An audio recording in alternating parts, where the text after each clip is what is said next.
अस्सलाम वालेकुम। वालेकुम सलाम। क्या हाल है? ठीक है। क्या नाम है? मोहम्मद जहदेब। और आपका क्या नाम है? मोहम्मद सबियुल्लाह। आप क्या करते हैं? कुरान मजीद की तालीम हासिल करता हूँ, 7 क्लास में पढ़ता हूँ। माशाल्लाह। आप बता सकते हैं कि गुस्ल के कितने फराइज हैं?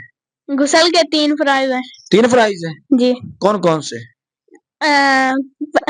गरारे करना, नाक की नरम हड्डी तक पानी बहाना और पानी चढ़ाना होता है। चलाना, और पूरे जिस्म पर पानी बहाना। शाबाश। आप मुझे ये बताएं कि अगर आपका रोजा हो तो आप पर गुस्ल फर्ज हो जाए तो आप गरारे करेंगे या नहीं रोजे की हालत में? नहीं। फिर क्या करेंगे?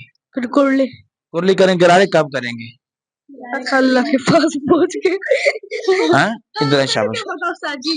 हैं? हमें नहीं पता। क्या मतलब? नहीं पता। आप बताएं गरारे कब करेंगे?